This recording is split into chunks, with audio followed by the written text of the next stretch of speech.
una sa lahat. Hindi ako matitinag sa anumang panggigipit. Maraming beses po ako inalok na talikuran ang independent majority bloc. Kapalit ang pagbabasura sa aking kaso. Ngayon kung tatuloyin niyo kung sino sila, abangan ninyo ang susunod na kabanata. Mga kapatid, alas 5:30 na. Ito na mga bumabanderang balita. Sumuko si Jinggoy, Senator Estrada hindi humingi ng proteksyon sa Senado at kusa nagtungo sa PNP-CIDG para harapin ang kasong plunder. Pangamba ni PBBM, Pangulong Bongbong Marcos, hindi rin nagsisising naging katandem niya si VP Sara pero aminadong nag-aalala kapag si Duterte ang nanalong presidente sa 2028.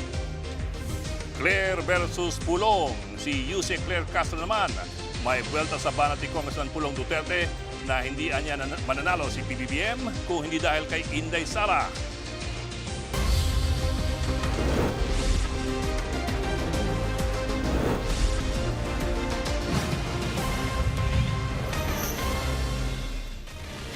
Sumuko na sa mga otoridad si Senator Jinggoy Estrada matapos siyang iparesto ng Sandigan Bayan para po sa kasong plunder. Sa mga oras na ito, nasa Campo Crame ang senador para sumailalim sa booking procedure. Ihatid namin ang mga updates sa balitang yan maya-maya lamang. Bago sumuko sa Campo Crame, nagdaos ng press conference si Senator Jinggoy Estrada sa Senado. Nanindigan siyang haharapin niya ang kanyang kaso pero giniit niyang biktima siya ng pamumulitika at panggigipit. At live po mula sa Senado, nauna sa balita, Mon Gualvez. Mon, ano mga ibang malalaking sinabi ni Senator Estrada? Bok, sa kanyang maikling press conference, nanindigan si Senator Jinggoy Estrada na hindi siya matitinag sa anumang panggigipit, pananakot at pamumulitika. Mananatili rin daw siya sa majority block ng Senado. Ibininyag pa nga ni Senator Jinggoy na inalok umano siya na talikuran ng mayorya kapalit ang pagbasura ng mga kaso laban sa kanya. Pero hindi raw siya pumayag dito. Pakinggan natin ang pahayag na yan ni Senator Jinggoy Estrada. If this is the price I must pay for the decisions I have made and the principles I have chosen to uphold, then I am prepared to face the consequences, however difficult they may be, especially for my family. Bok, nanindigan din si Senador Estrada na haharapin niya ang kanyang mga kasong plunder at graft kaugnay sa flood control scandal. Hindi rin doon niya gagamitin ng Senado para magtago sa batas. Nauna na nagpiyansa si Estrada para sa kasong graft noong nakaraang linggo, habang non-bailable naman itong kasong plunder laban sa kanya. Bok? Bok, wala bang nagtangka sa mayorya na harangin yung pag-aresto kay Senator Jinggoy? Actually, Bok, full support at talagang full team itong majority block o mga taga-mayorya para nga kay Estrada. Sinamahan nila ito sa kanyang ginawang press conference kanina habang nagkaroon naman ng diskusyon sina Senate President Alan Peter Cayetano at DILG Secretary John Vic Remulla bago mangyari itong pagharap sa media. Hirit kasi ni Cayetano, dapat nilang respetuhin ang Senado bilang isang institusyon. Hindi rin daw dapat nangyayari ang pag-aresto sa loob ng Senado. Pero sa huli, Bok, isinilbi kay Estrada ang arrest warrant at isinuko naman niya ang kanyang sarili sa kustodiya ng PNP-CIDG.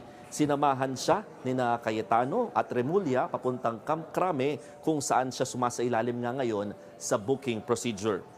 Yan muna ang latest mula rito sa Senado. Balik sa iyo, Bok. Ulat ni Mon Gualvez, live po mula sa Senado.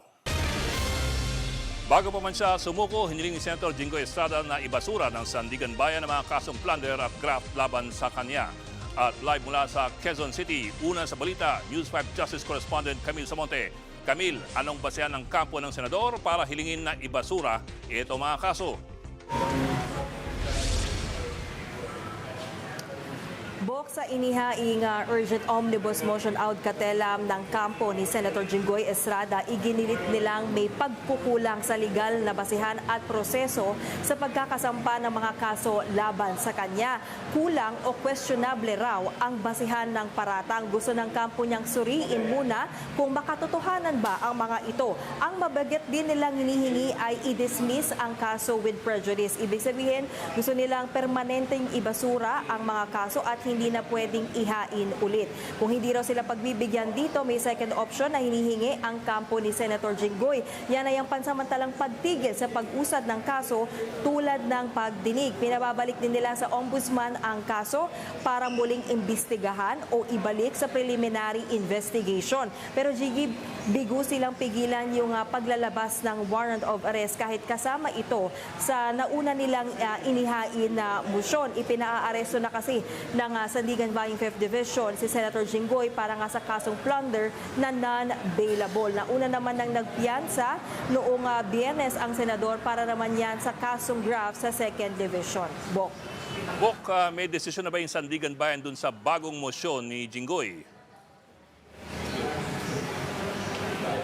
Bok, sa mga oras na ito ay wala pang inilalabas na desisyon ang Sandigan Bayan na 5th at 2nd Division regarding dito sa omnibus motion na ito. Pero hinimok ng senador ang korte na tignan ang mga motion na inihain nila. Gate ni Estrada, nitong Biyernes lang daw sila nakatanggap ng kopya ng resolusyon ng ombudsman kaugnay nitong kasong plunder. Dapat daw mabigyan siya ng pagkakataon na gamitin ang legal na remedyo bago aksyonan ng Sandigan Bayan ang kanyang kaso.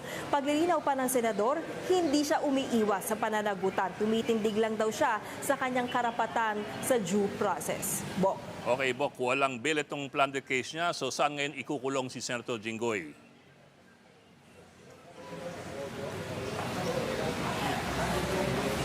Bok, si Quezon City Payatas Jail ikukulong si Senator Jinggoy Estrada. Doon din nakapiit yung ibang sangkot sa flood control scandal tulad nga ni dating Senador Bong Revilla. Bukod kay Senator Jinggoy ay pinaaresto rin ng Sandigan Bayang 5th Division sina dating DPWH Secretary Manuel Bonoan at ilang dating opisyal ng DPWH NCR. Wala pa tayong impormasyon dun sa mga ibang akusado, Bok, no? Pero si Secretary Bonoan ay nauna na nga rin siyang sumurrender sa CIDG at kanina lamang ay nagpunta rin dito sa Sandigan Bayan yung isang co-accused na Assistant District Engineer na si Daniel Cesar Cortuna. Bok? Okay, Bok. Ano naman yung reaksyon ng palasyo dun sa pagsuko ni Senator Jinggoy? Bok, maganda raw yung ginawa ni Senator Jinggoy na sumuko na lang. Muli niyang itinangging pamumulitika ang nangyayaring pagsasampa ng kaso laban sa mga senador sa mayorya. Noong nakaraang taon pa raw lumabas ang pangalan ni Senator Jinggoy sa mga investigasyon. Dumaan daw ito sa tamang proseso at investigasyon. Pakinggan natin ang pahayag ni Yuse Claire Castro. Magandang ginawa ni Senator Jinggoy na siya ay voluntaryong sumuko. Hindi niya na pinahirapan ng mga law enforcers, hindi tulad na nangyayari ngayon kay Senator Bato. Yan po ang dapat na ginagawa ng isang taong alam niya po na may valid warrant of arrest. Yan muna ang latest. Balik sa iyo, Bok. Ulat ni Camille Samonte live mula sa Quezon City. Susunod, kampo ni VP Sara nagsumite na ng tugon sa Articles of Impeachment. At Pangulong Marcos may pangamba sakaling manalang presidente si VP Sara sa 2028. Diyan lamang kayo mga kapatid, dapat una sa lahat.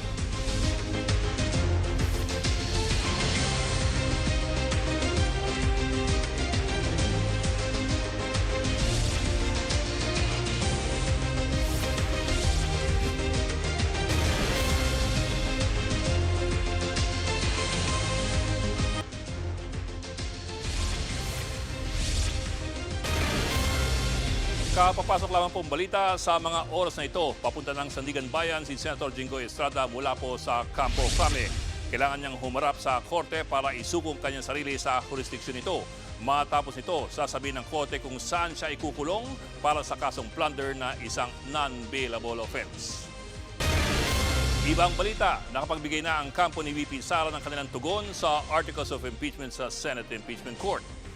At live po mula sa Batasang Pambansa, una sa balita, News 5 House Correspondent Marian Enriquez. Marian, dinetali ba ng kampo ng BC ang kanilang pinasang tugon sa Articles of Impeachment?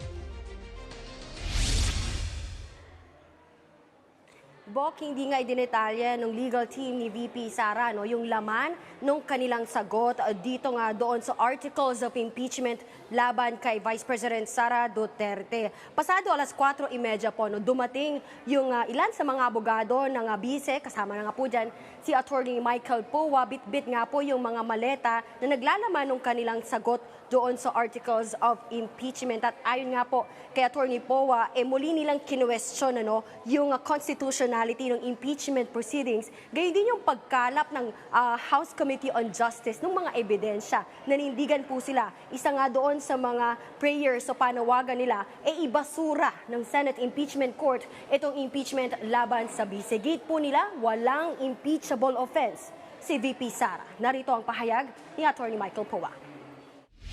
Meron ngang infirmities yung naging proceedings. That's why we feel that it warrants dismissal. Also, we have raised our objections on the alleged pieces of evidence against the Vice President. By the way that sinasabi nga natin, and we have to reiterate, yung mga pieces of evidence na yan ay hindi naman naka-attach sa original complaints.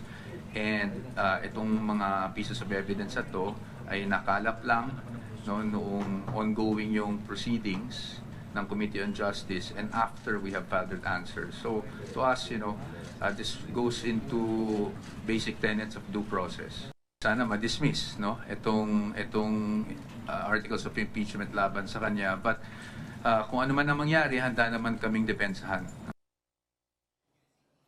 Marian, kamusta naman yung paghahanda ng House Prosecution Panel?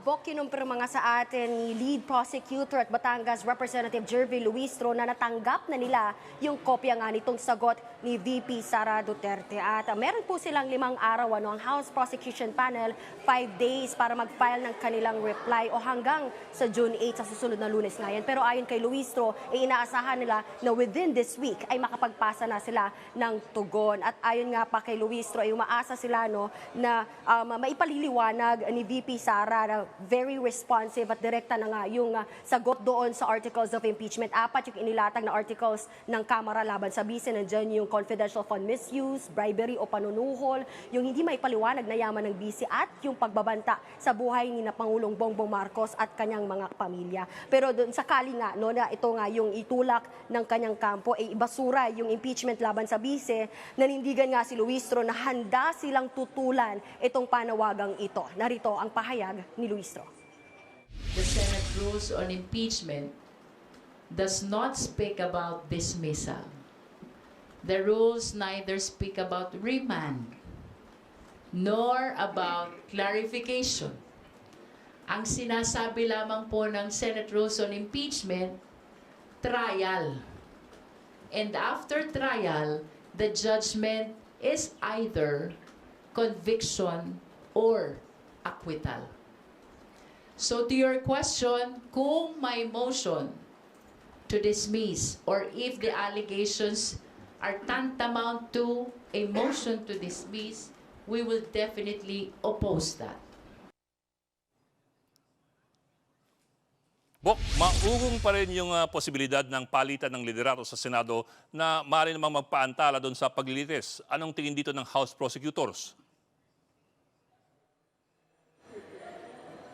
Bok, ayon nga kay Congresswoman Luistro, ano man daw yung mangyari sa Senado, hindi na raw dapat maantala pa itong pagsisimula ng paglilitis laban kay VP Sara. Malinaw naman daw kasi talaga na nakasaad sa konstitusyon, trial shall forthwith proceed. At nauna na ngang sinabi ni Senator Erwin Tulfo na inaasahang sa July 6 mag-uumpisa nga yung impeachment trial o yung paglilitis laban sa BC. Hindi na raw ito dapat maantala pa at ayon kay Luistro ay umaasa siya na magiging patas ang mga senator judges sa paglilitis. Narito yung pahayag ni Luistro. Because we appreciate the fact that if prosecution is a constitutional duty, hearing this impeachment case is likewise a constitutional duty on the part of the senator judges. Bok, kung isusulong ng mayorya sa Senado na ipagpatuloy yung investigasyon sa flood control scandal, hindi ba to makaka-apekto dun sa timeline ng impeachment trial?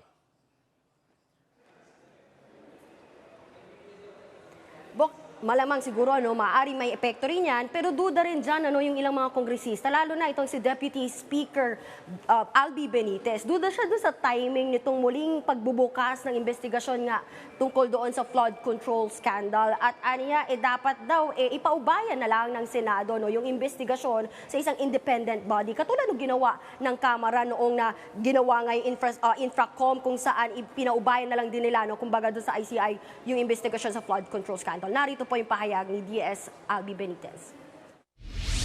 Well, ako tingin ko may politics involved. Nung dating chairman si Senator Ping Lacson sa Committee on Blue Ribbon, meron siyang committee report na ayaw pirmahan ng mga kasamahan niya doon. Bakit ganon? Tapos ngayon bubuksan na naman nila. So ano ba talaga naging reason kung bakit hindi sila magkasundo?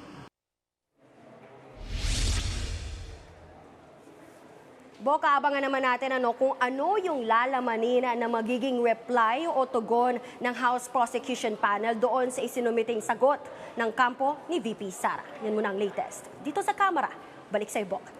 Ulat ni Marian Enriquez live mula sa Batasang Pambansa. Susunod, VP Sara, nauna pa rin sa bagong Presidential Preference Survey. At sana nagtatayo umano ng mga struktura sa Panatag Shoal base sa impormasyon ng Defense Department. Huwag kayong bibitiw, dapat una sa lahat.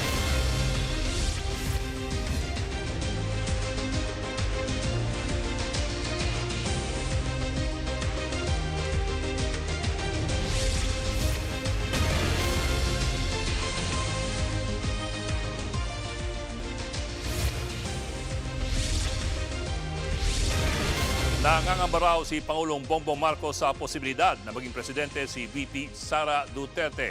At live po mula sa Malacanang, una sa balita, Mobile Journal, Julie Baiza. Julie, bakit nga ba nangangamba ang Pangulo? Bok, pangamba raw ni Pangulong Bongbong Marcos na baka raw baliktarin ni Vice President Sara Duterte yung mga programa at reforma ng kanyang administrasyon kapag siya naging Pangulo sa 2028.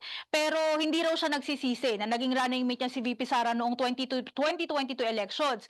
Gayunman, sinabi ni PBBM na hindi rin daw niya nakikitang pagkakamali yung unity team. Sinabi nga yan ng Pangulo sa panayam niya sa kanya sa Bloomberg Television.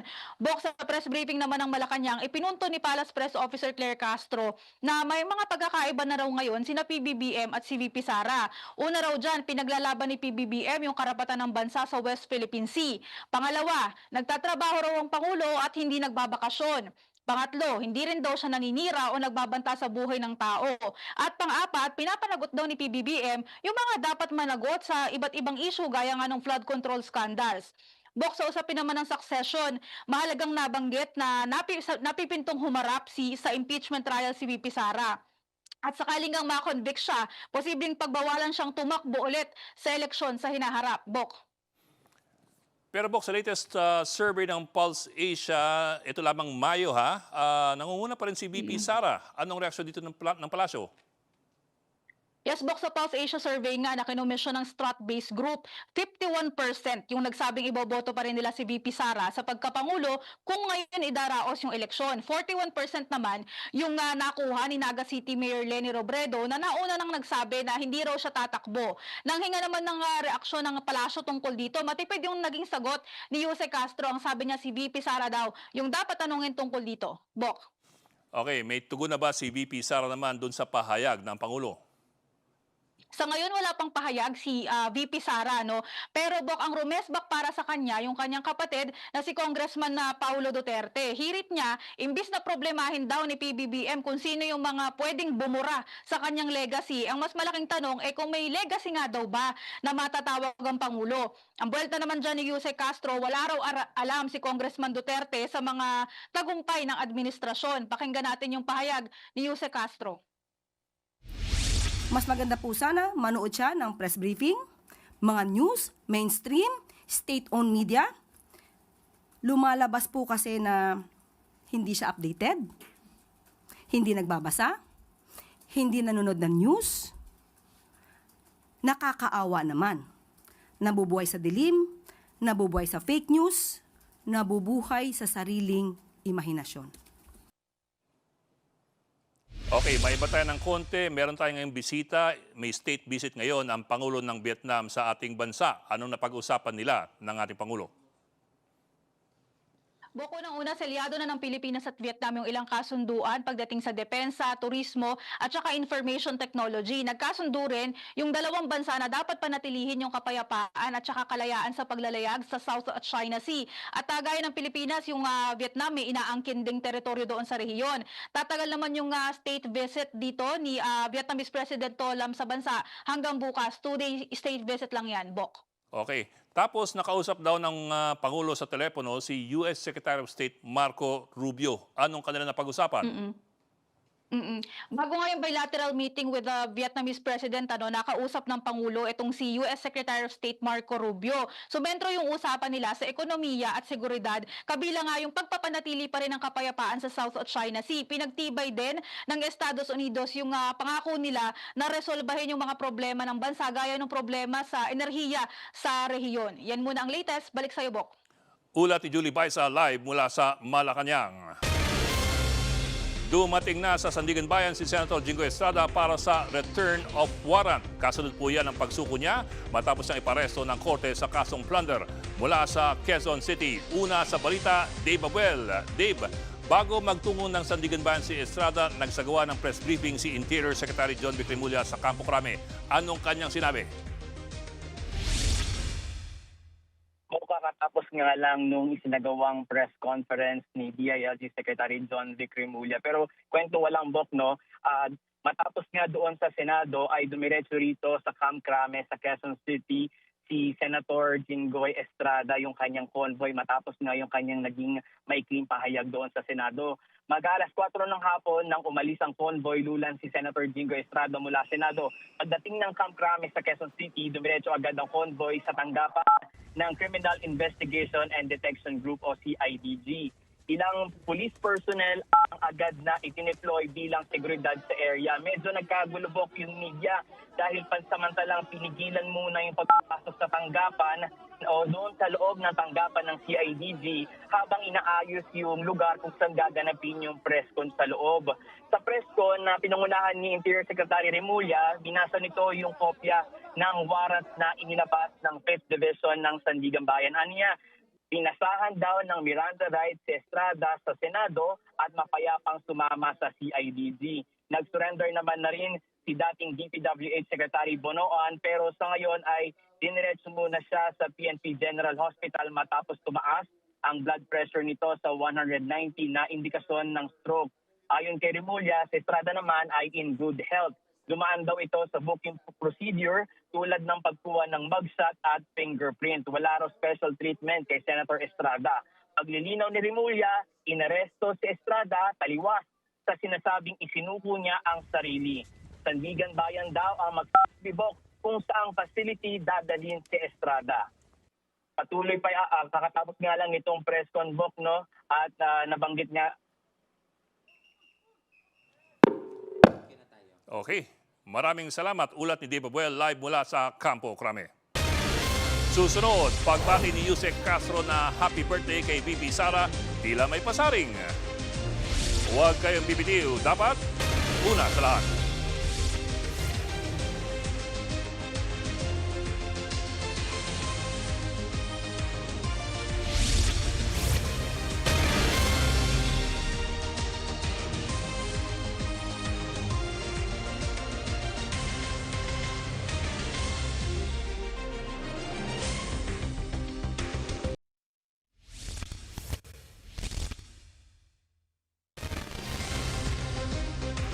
Nagtatayo na rin ng mga estruktura ang China sa Panatag Shoal sa West Philippine Sea. Base po yan sa mga impormasyong nakuha ni Defense Secretary Gilbert Chodoro. Una lang iniulat ng AFP na may namatang higit 30 barko sa West Philippine Sea mula May 19 hanggang May 25. Karamihan umuna sa mga ito ay maligid sa Panatag Shoal na kabilang sa mga teritoryong inaangkin ng China. Ang Panatag Shoal o yung Baho de Masinloc ay matatagpuan 120 nautical miles mula po sa kanluran ng Zambales. Pasok na ito sa Exclusive Economic Zone or EEZ ng Pilipinas. May raw information at lahat naman, actually, sinasabi ko ang Baho de Masinloc ay dynamic yung area. No? So, bagamat maliliit pa yung nangyayari, binabantayan na ito. Hindi makapagsimula ng sesyon sa Senado dahil sa kakulangan ng senador sa plenaryo. Puro mga miyembro lamang ng minorya ang dumalo ngayong araw. Wala mga taga-mayorya na nagbigay suporta kay Senator Jinggoy Estrada matapos ipareso ng Sandigan Bayan sa kasong plunder. Alas 5 ngayong hapon dapat magsimula ang sesyon. Samantala, maugong pa rin ang kudeta para palitan si Senate President Alan Peter Cayetano. Noong isang linggo nang sabihin ni Minority Senator Erwin Tulfo na may 2 miyembro ng mayorya na posible nilang kausapin. Napansin daw kasi nilang tila hindi sang-ayon ng 2 senador sa mosyon ni Senador Rodante Marcoleta. Ito yung hindi pa nadidesisyon ng mosyon na payagan ng online participation at voting sa Senado. Ito rin yung mosyon na naging dahilan ng pag-walkout ng minorya noong May 26.